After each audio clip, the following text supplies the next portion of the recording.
I am live. Hello, hello, hello, everybody. Are you experiencing burnout? Are you experiencing burnout? This is what I'm going to be talking about today during my live. So stay tuned. My name is Linda G. Robert, G for Groovy, and I'm your back in the groove again coach. I work primarily with women. But of course, I work with men, I work with anyone who wants to get back in their groove again. So today I want to talk about burnout, and there's a couple of reasons why I want to talk about that.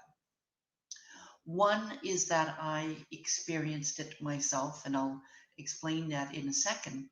And the other reason why is because there's a lot of people right now who are working from home and having to take care of the kids and having to do it all.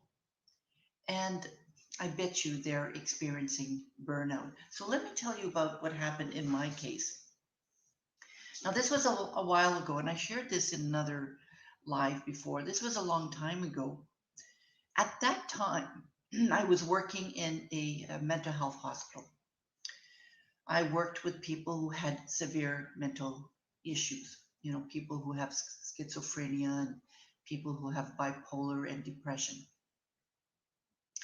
And at that time, I had my teenagers living with me, my kids, and I had my mother living with me. Now, my mother had dementia. She's passed now, but when she first started developing dementia, she wasn't as bad, but over the years she got worse, and I just decided along the way to have her move in with me. Now, hindsight now is, 50-50, like they say, but it was so difficult. It was extremely challenging, really, really challenging to the point where combined my mother's health, my teenagers, my working in a psychiatric hospital, my not taking care of myself at all and kind of using substances to help out, eventually got to a point where I couldn't function. And I remember that day. I remember specifically that day.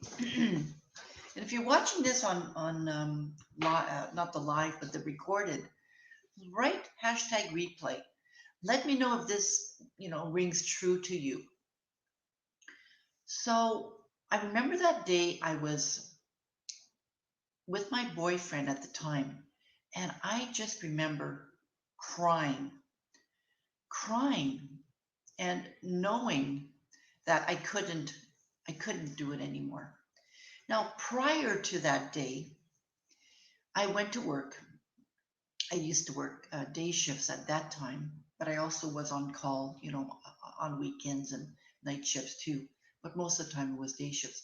But I remember going to work and, first of all, feeling some anxiety going to work, which was not normal for me, and feeling somehow paranoid um, with the vitamins that I was taking, wondering if they were really, really good. And I'm laughing now, but it wasn't funny at the time because I remember that feeling. And I also remember sitting in front of my computer and just not being there, not being able to concentrate, feeling numb, and just not good, just mentally not well. Now, my body was fine. Physically, I was fine, but it was mentally, I wasn't fine. So, make a long story short, I ended up by going to see the doctor, and eventually I had to see a psychiatrist because my doctor told me at that time that this was more of a mental illness. Anyways, I talk a little bit about that on another live, and I don't want to get into that now, but suffice to say that I experienced a burnout. And for the longest time after that, I was afraid of taking on too much work, doing too much, because I was afraid of not being able to do anything. So there was that fear. Even after I took the time off, I still had that fear of taking on too much. Now, when I took time off, and this is why I want to talk about this, especially for people who are working from home.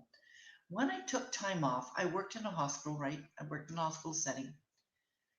I got a call from my union making it because by then I was thinking of quitting and I hadn't given my notice yet. So the union called me and he suggested that I could just take a leave of absence. And I had taken a leave of absence, not a very long one, but still I took one. And he had called me to make sure that I knew that I could take a longer leave of absence. And I appreciated that, but I knew that I did not want to go back to that work environment. Okay. So, I mean, that's one thing is, recognizing if this work environment is good for you or not. That's really, really important. That's one thing I learned. And also, um, they didn't offer me any support.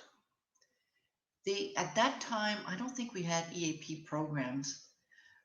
There was a nurse, but the nurse was more for physical ailments. They they didn't talk a lot about wellness back then. Well, we're talking about this was in the early 2000s. Okay, so maybe things have changed, but maybe not. Listen, right now, and this is going to the point too, right now, people are working from home and some people are struggling. Okay, and it's really you I'm talking to right now. I want to share with you, and I know right now nobody's on the live, and that's okay. I hope you get to see it when you're watching hashtag replay. Remember that hashtag replay. And if you're watching this on YouTube, please subscribe to my YouTube channels because I do these lives every now and then. And I come on and I share lots of great tips. So I'm going to share my screen with you. I want to share the how do you tell? How can you tell if you've reached that point of burnout? Now, this is from a site called verywellmind.com. Right, I'm just going to show you burnout symptoms and treatment. I want to mostly talk about, first of all, there's a definition here. Burnout is a reaction to a prolonged and chronic job stress and is characterized by three main dimensions: exhaustion, cynicism, less identification with the job, and feelings of reduced professional ability. So I want to go straight to the symptoms and talk about the symptoms here. Hello, thanks for joining me. We're talking about burnout right now. And I do encourage you to view it from the beginning again, but the reason I'm choosing burnout is because there's a lot of people who are working from work right now who are burnt out. So, burnout, signs and symptoms. While burnout isn't a diagnosable psychological disorder, and I'm reading it in case you can't really see it, that doesn't mean it can't be taken seriously. And see, these are the common signs: alienation from work related activities. Individuals experiencing burnout view their jobs as increasingly stressful and frustrating. They may grow cynical about their working conditions and the people they work with. They may also emotionally distance themselves and begin to feel numb about their work. This part here, emotionally distance themselves. See, what's happening now is that, and of course, I know some people are still going to work. Okay, I know that. I'm talking right now mostly to people who are working from home. And thank you, Kate. Oh,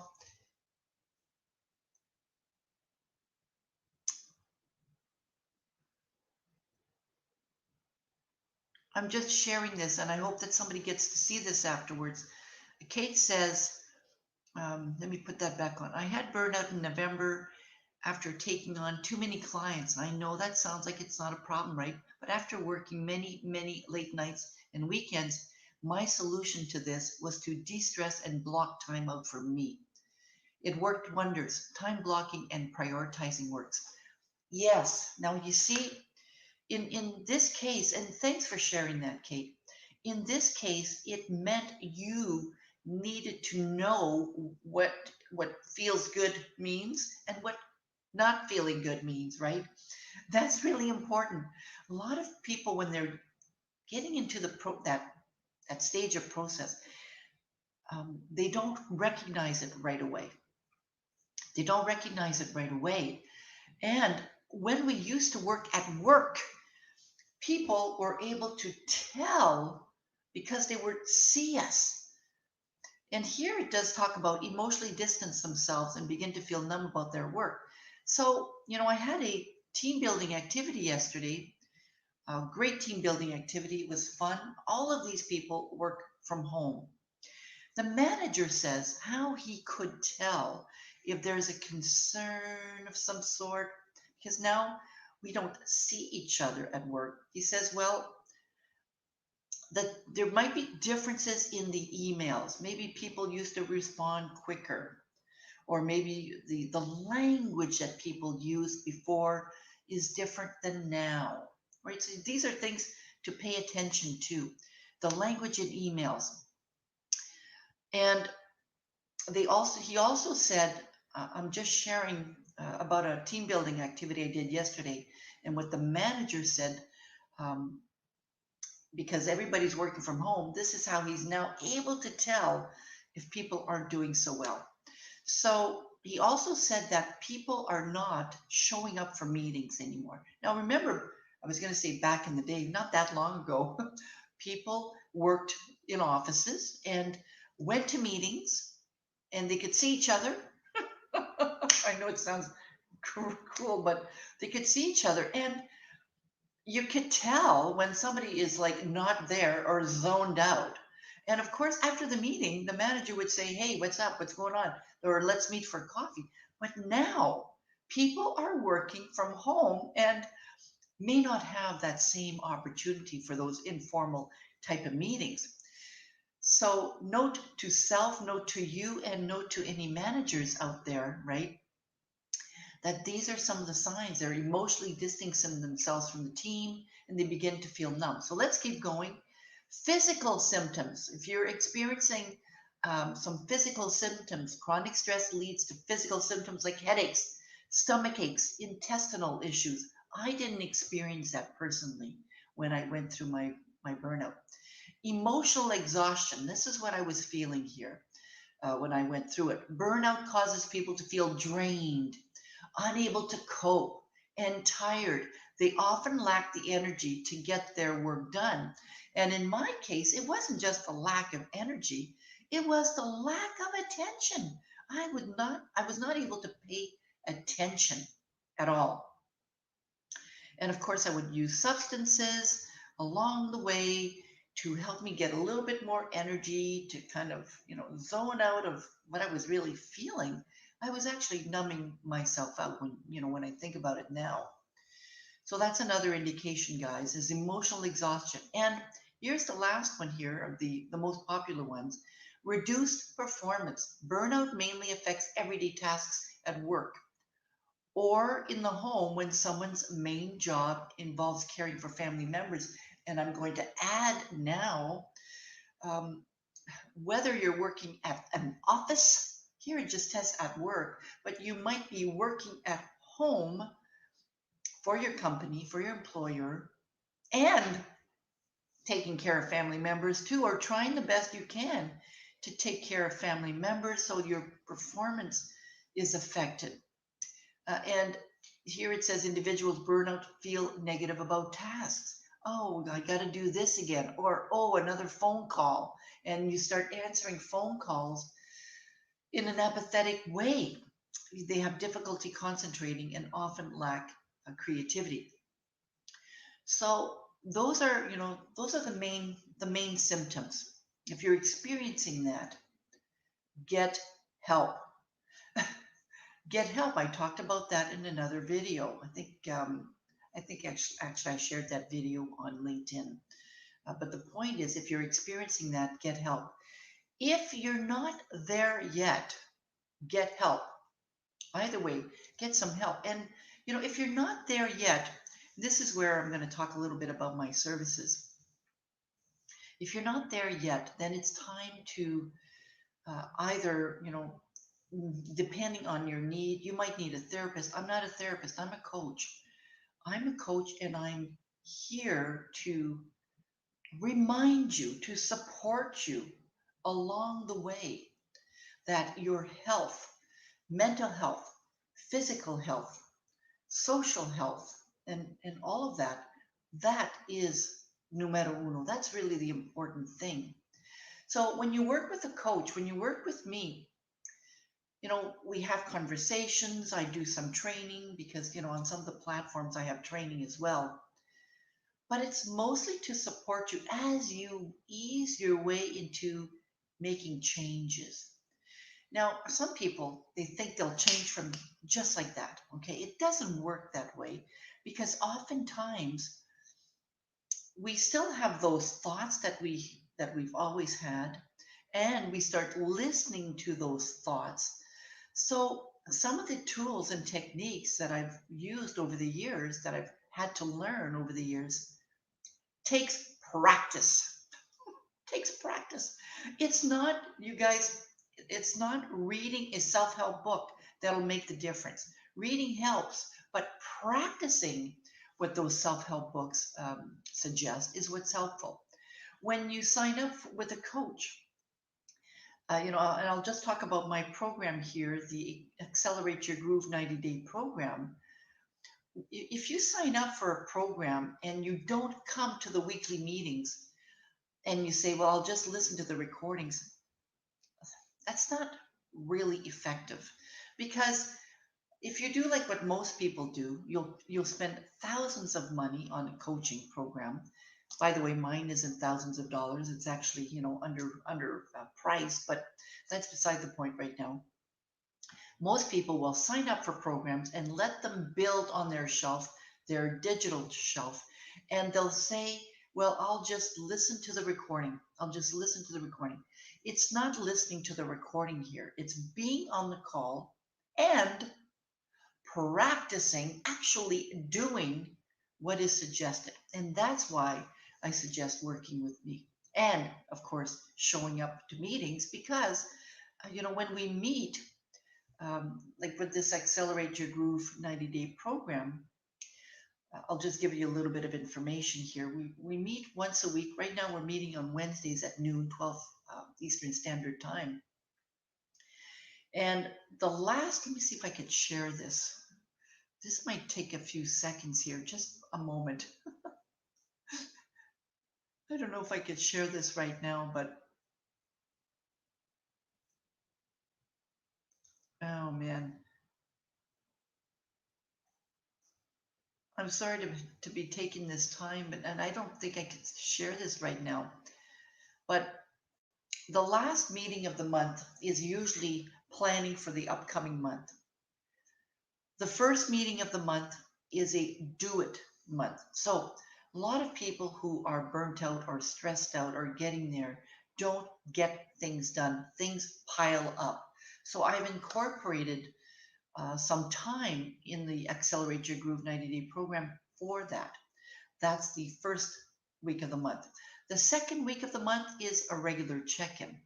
So what's a regular check-in? We do that at every meeting, but we talk about what went well, what you got accomplished, what didn't go well. And if you want some coaching, you can bring that up too, and we'll spend some time coaching. And the third meeting of the month is we also do a bit of meditation and journaling. So the idea of the Accelerate Your 90-day Groove program is to set a goal or two that you're able to achieve in the next 90 days. And if self-care is important, then that's your goal. And that's what you would be focusing on, is self-care. Self-care is really, really, really important. I can't explain how important it is, and especially now with winter coming up. right? It's winter. Winter is here. We're smack in the middle of winter. A lot of people aren't even experiencing winter because they're staying indoors all the time. So you have to get more light. You have to get outdoors, right? You have to get some exercise. You still have to connect with people. So that's all part of self care. Of course, self care is a lot of other things too. I have a program just for self care that I'll be launching probably in another month and a half from now. So if you're noticing that you're experiencing burnout, please do something about it. If you can do that on your own, great. But I do really believe that having someone to have your back, to support you, to provide you with coaching, and different tools and strategies is the key. It really is the key. It doesn't have to be a therapist, right? Unless you are needing some psychological services, please do look at that. But coaches, especially qualified coaches, I'm a qualified coach. I'm a qualified life coach, as well as a career coach, of course, as well. But I also took many, many courses on mindfulness meditation and many courses on wellness and resilience. And when I do a program on self-care, like the one that I'll be offering in another month and a half, I'll be incorporating all of these different strategies in the program. If you want more information on my services, please do go to my website at www.backinthegrooveagain.com. You'll notice there that the focus is on career coaching, but now you know that I'm also a life coach and I do offer specialties in self-care, in wellness, in psychological well-being, right? Psychological well-being. And like when Kate mentioned that what was one of her solution for her was to block out time for me, that's taking care of yourself. That's self-care. And that's number one. That's what the important thing is. So I really appreciated what Kate mentioned there. All right, everybody, this is all I wanted to say. Again, this is Linda. You're back in the groove again, coach. And if you are interested in my Accelerate Your Groove 90-day program, please just add it in the comments section and I will send you some information. I'll also add the link to the program below as well. All right, bye now. Take care.